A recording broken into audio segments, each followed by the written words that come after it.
Hello everyone, my name is Kieran. Welcome back to the channel. I hope you guys are having a fantastic Sunday. And today we're doing the predictions for WWE Payback 2020, a pay-per-view that is only a week after SummerSlam 2020 for some asinine reason. I can't really explain it all that much, but you know, to each their own. We're going to start with the newest added matches. We have a women's tag team match. We have the Riott Squad versus the Iconics. Jesse and I have both gone for the Riott Squad to retain or to win the match. Sorry. I don't know if this is going to have any inclination to the women's tag team title picture, but if it does, I really do kind of want to see the Riott Squad winning those titles, as they were a team that never really won them, but I always thought should have. Back when they started, like, the women's tag team titles in WWE have been such a weird thing. Like, it's been so many thrown together tag teams or something like that, you know. Like, the first match even, you had the Riott Squad, you had Banks and Bayley, you had Tamina and Nia, you had, I think Naomi was in a tag team with somebody at the time. Who the fuck was Naomi with? I can't remember. But you've had a lot of random just weird tag teams kind of thrown into this title picture, and I think the Riott Squad and Absolution, Sonya Deville and Mandy Rose were also there. Those are like two of the real actual tag teams at the time, not just two stars thrown together. I think the Riott Squad definitely deserves them at this point, especially with how much they both come back from, you know. So hopefully this does have some sort of inclination to the tag team title picture for the women's division, to hopefully get the Riott Squad the championships. So me and Jesse have both gone with the Riott Squad. I don't think he has the same reasoning behind it as me, but next we have a men's singles match. We have Big E versus Sheamus. Jesse and I have both gone for Big E, as we're enjoying his singles run that he's on right now. I love Big E. He is my second favorite member of the New Day. He's tied for with that position. No, I'm just kidding. I love all of the New Day. I don't know really who. I've never really had a favorite in it. I guess if I had to really choose, it'd probably be Kofi, because I've known, you know, I've followed his career a lot more than I followed the other two. And probably a tie for second between Big E and Xavier Woods, because I don't want to give either of them third. They're all awesome. They're all awesome for a different reason. And I'm really enjoying the Big E singles run right now, especially because it seems like they're really taking this seriously. Especially putting him in a high-profile feud with Sheamus right off the bat, which I was not expecting. I mean, I wasn't expecting him to go straight to the title picture, but, like, damn, him getting a feud with Sheamus, that's kind of like a big deal. Sheamus is a fucking high-up guy in the world of the backstage politics for WWE, so it's really interesting to see him going up against Big E at the start, which I really like. I love Big E. I'm really excited for this feud to continue and for Big E's singles run to continue, whether that ends with him holding a championship or not. Next, we have a men's singles match, Matt Riddle versus King Corbin. Finally, they are having a match. It's taken long enough. We've both gone for Matt Riddle, as, King Corbin's just kind of shit. Not gonna lie.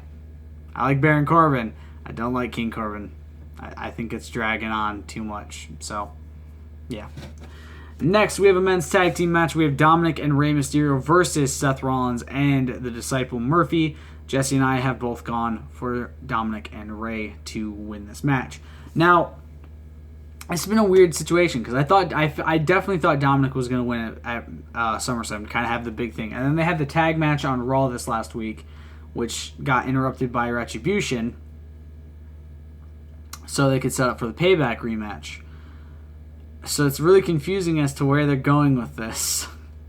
But now that Ray has signed a new multi-year deal with WWE, or a new deal with WWE, I don't know if it's a multi-year, if it's just a little bit, a small extension. He gets a tag with his son, which is kind of what he wanted to do before he retired, was tag with Dominic. So I think it'd be really cool for them to win this match, because I love Dominic. I think Dominic's doing great, and I love Ray, so yeah, we'll see where this goes. Next, we have a men's singles match, Keith Lee versus Randy Orton. We've both gone for Keith Lee to win this match, because hopefully Keith Lee wins this match. Like, let's be honest.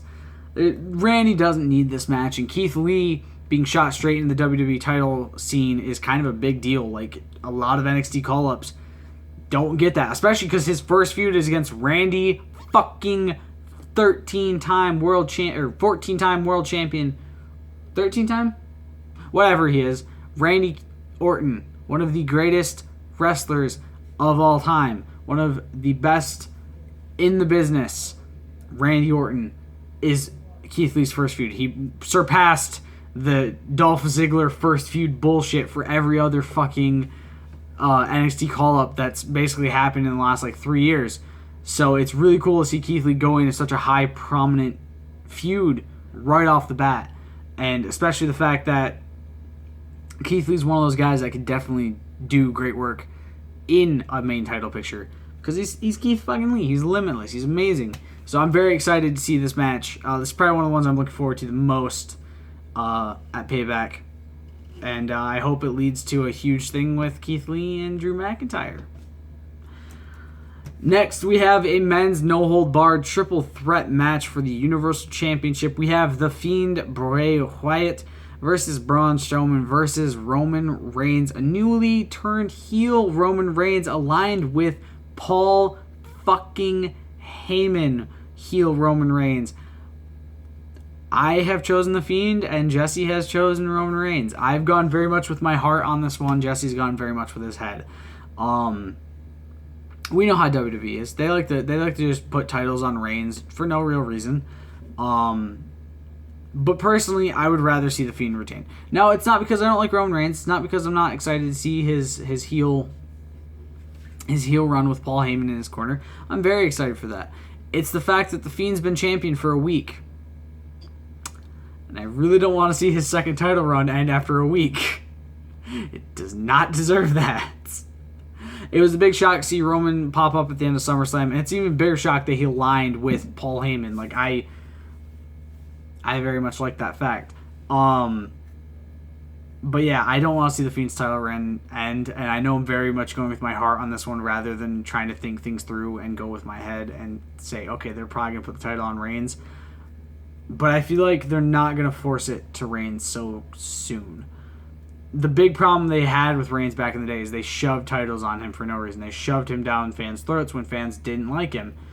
If they do that now, it's going to ruin a brand new Roman Reigns. I mean, turning Reigns heel in the first place after what he's been through and the reason he left during all the COVID stuff, it was just insane to see that happen. But like, the fact that if they decide that they want to immediately put a heel Roman Reigns, who's now aligned with Paul Heyman, and immediately put a title on him, I think they're going to ruin it. Because he didn't boost the ratings on SmackDown by that much. So it's kind of like maybe they're not exactly getting what they bargained for when they turned Roman heel. It didn't exactly boost the ratings as much as they were hoping for with his return.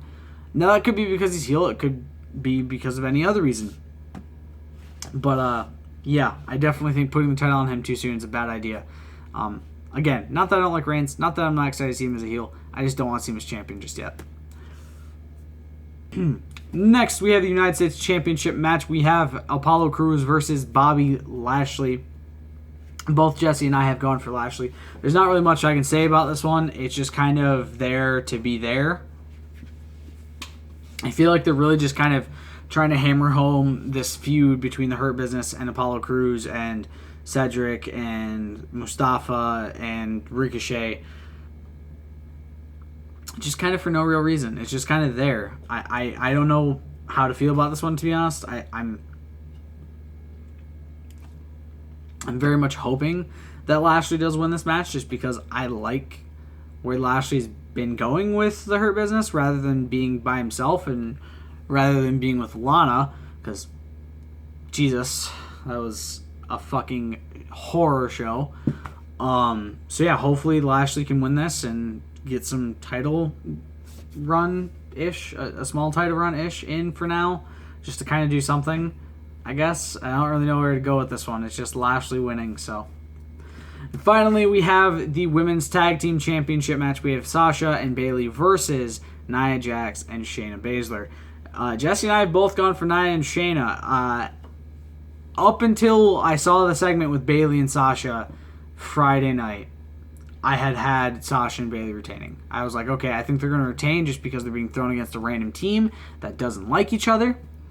But then Bayley kind of said some things about Sasha that kind of made me think, well, maybe they're not going to have Sasha and Bayley walk away with these titles just yet. Because I was thinking, okay, they'll have Sasha and Bayley beat these two, so they're on the same page, and then next pay-per-view they're going to lose the tag titles to whoever's next because they had too much infighting or something, too much fighting between the two of them, and that was going to cost them championships.